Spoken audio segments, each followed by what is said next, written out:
My son, Tamir, was abducted when he was 18 years old. He's supposed to be 19 now. He's an IDF soldier, and he's actually a part of the Kogat organization, which is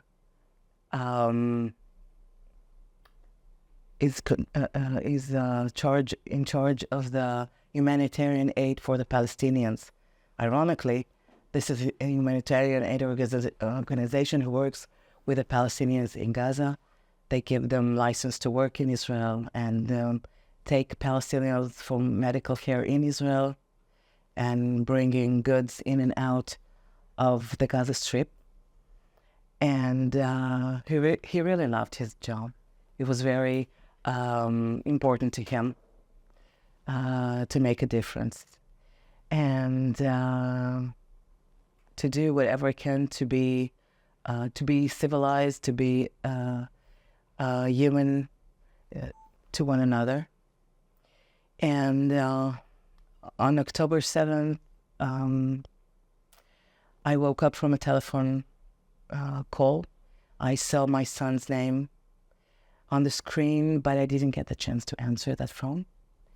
And he texted me a message asking me if I was okay. Because I'm divorced with two younger daughters, he felt that he was in charge of the house and he was the man of the house. So he really wanted to make sure that we were okay. And the place where we live is very quiet. There's hardly ever any sirens going on. So it was very quiet that morning. And it was 6:40 in the morning. And I told him that everything was fine. What is going on? He said, lucky for you, because there's rockets everywhere and it's falling on our houses.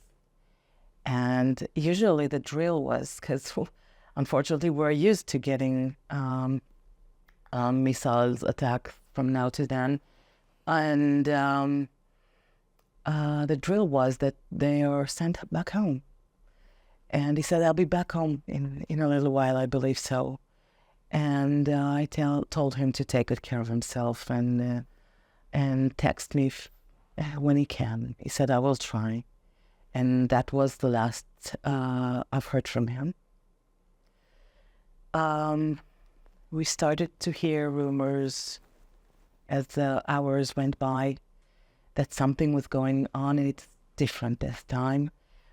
And we never imagined that they will invade military bases. And this base was, it's based on the northern border of the Gaza Strip. And we started to feel that something is going on, but we had no clue. We texted him and there was no reply.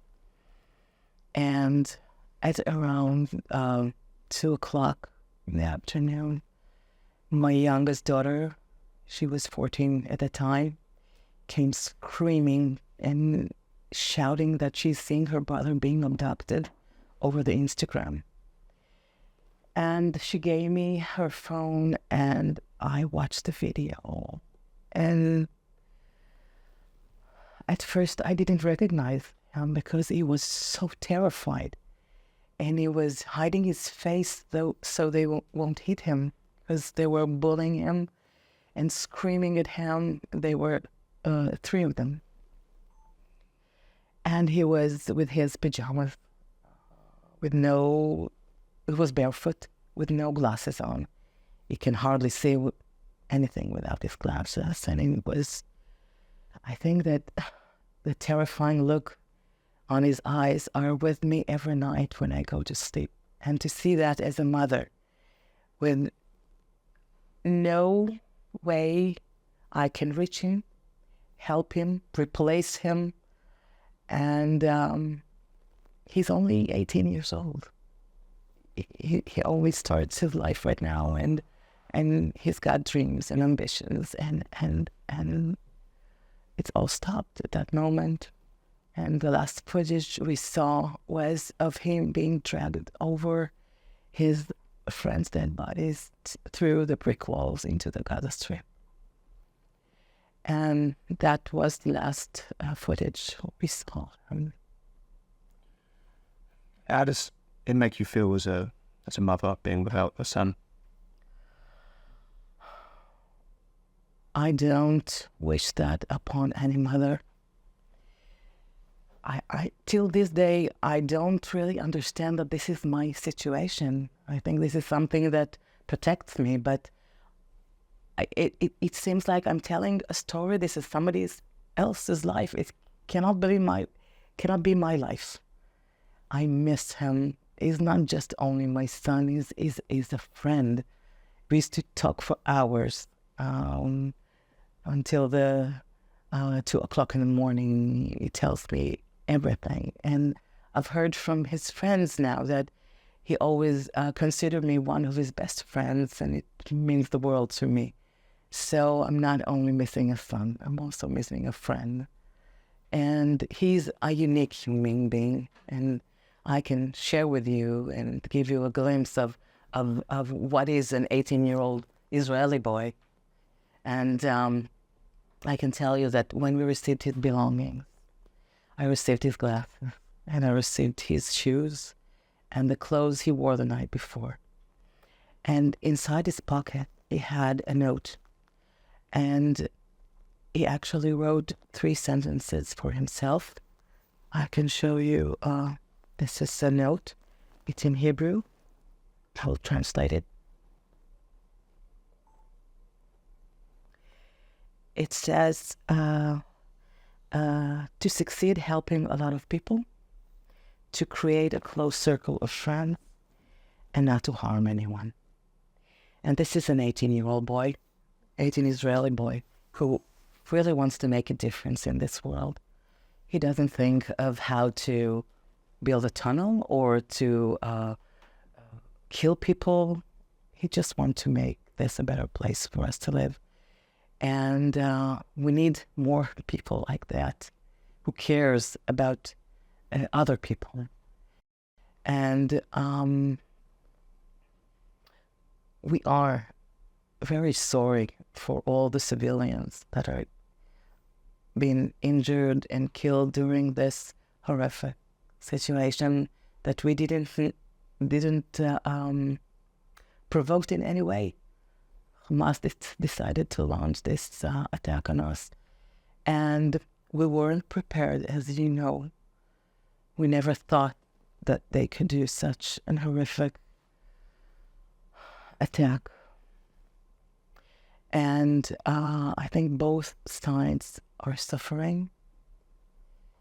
And there's only Hamas to blame.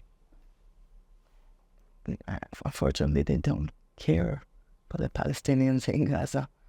They are hiding under civilian targets. And I fear for every mother who needs to deal with this kind of situation. And instead of dreaming of her son growing up and becoming a man, we're burying them, and we were really traumatized by this event. Tamir he's a very popular young man, she was saying. Have any of his friends been involved in making sure the world stays aware of the hostages? Have they been campaigning for his release?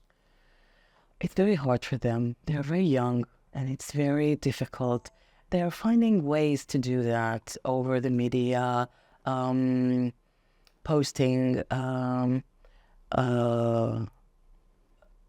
his photos and asking for his release. But mainly, we are, as parents, are trying to do whatever we can. We're going everywhere, wherever there is a door open for us. We're using that. We came here to the UK. We met with members of the parliament from the Labour Party and the Conservatives, and they all have been so supportive and sympathetic, and it looks like it's very important for them also, and it's strengthening us to know that. How's it been for your two young daughters? They hardly ever talk about it. It's very traumatic for them. They're trying to live their life even though there's the question over their brother. I'm trying not to interfere with their decisions, such as going to camp, or because I need them close to me. They're the only thing I've got left. And I have to make sure that they will have a proper childhood, even though it's very difficult. So they're seeing me as a mother fighting over my son, and they know that I will take care of them and I will fight for them, but I will also give them a chance to grow up and have the childhood they deserve. I can tell you that from time to time, I will hear a sentence such as, "Mommy, hold me," because maybe this is our last hug. So I understand it's there. They're not reflecting it all the time, but it does go through their minds what will happen next, and they're very worried for their brother. As a family, sounds like you've managed to stay very strong. Trying to. Yes, of course you have the hope in your heart that the son will be released.